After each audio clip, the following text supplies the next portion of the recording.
পড়েছেন। পাশের জেলাতেই নজর রাখবো, বাঁকুড়ার দিকে কি ছবি সেই দিকটা একটু নজর রাখবো। প্রিয়ব্রত রয়েছেন আমাদের সঙ্গে। প্রিয়ব্রত, বাঁকুড়াতেও কি একই রকমই ছবি, নাকি কিছুটা হলেও কুয়াশার দাপট রয়েছে? না, একেবারেই না। যেমনটা ইন্দ্র বলছিল যে কুয়াশা তেমন নেই বলে চলে, বেলা বাড়ার সঙ্গে সঙ্গে কিন্তু রোদ উঠছে। এখন কিন্তু রৌদ্রোজ্জ্বল আকাশ, কিন্তু ভোরের দিকটা কিন্তু খুবই কষ্ট হচ্ছে যারা স্থানীয় মানুষজন যারা কাজে কর্মে বেরোয়, এবং পাশাপাশি যারা বিভিন্ন গন্তব্যের খোঁজে বেরিয়েছেন, ট্রেন বাস ধরবে, তাদের কিন্তু প্রচণ্ড কষ্টের মধ্যে হতে হচ্ছে। তারা কিন্তু যখনই যাচ্ছেন তখন কিন্তু কোনোভাবেই যেতে পারছেন না, এবং সেই কারণেই তারা কিন্তু কখনো গরম চায়ের পেয়ালায় চুমুক দিচ্ছেন, কখনো আবার একটু রাস্তার পাশে আগুন জ্বালিয়ে তারা কিন্তু হাত পা সেঁকে নিচ্ছেন।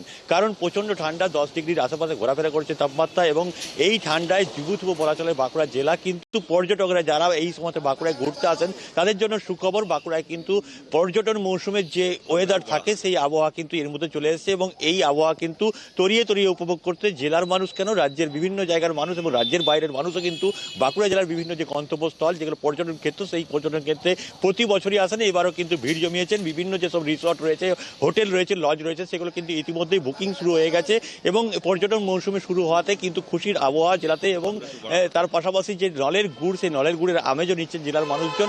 বলা চলে যে বাঁকুড়ায় যে শীতের আবহাওয়া থাকে, চেনা ছবি থাকে, সেই চেনা ছবি কিন্তু শুরু হয়ে গেছে। আগামী কয়েকদিনের মধ্যে তাপমাত্রা আরও কিছুটা কমবে।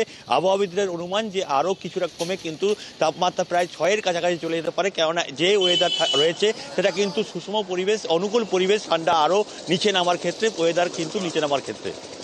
দিনের বেলাতে আমরা তো দেখতে পাচ্ছি যে একটা ঠান্ডার বেশি নয়, অথচ গরমও সেটাভাবে লাগছে না, সেই রকম একটা তাপমাত্রা আমরা বাঁকুড়াতে দেখতে পাচ্ছি।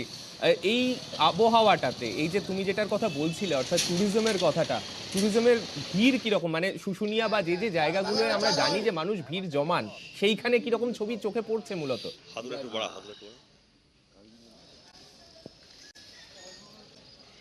বেলা বাড়ার সঙ্গে সঙ্গে যেই মুহূর্তে রোদ উঠেছে সেই মুহূর্তেই কিন্তু মানুষজন ভিড় জমাচ্ছেন চড়ুইবাতির উদ্দেশ্যে। কেউ ঘুরতে এসছেন, তারা কিন্তু হোটেলে থেকে, লজে থেকে, বাঁকুড়ার যে রয়েছে পাহাড়, যেটা শুশুনিয়া পাহাড় তুমি যেন বলছিল, এর পাশাপাশি কিন্তু যে মাটির বাঁধ, সেই মুকুটমণিপুর দেখতে মানুষজন ভিড় জমাচ্ছেন। এর পাশাপাশি মন্দির নগরী বিষ্ণুপুর, তুমি জানো টেরাকোটার মন্দির নগরী, সেখানে কিন্তু শিল্পচর্চা রয়েছে, এবং মল্ল রাজাদের একসময় রাজধানী ছিল। সেই মল্ল রাজত্বের যে স্থাপত্য, সেই শিল্পকলা, সেই শিল্পকলা দেখতেও কিন্তু মানুষজন ভিড় জমাচ্ছে।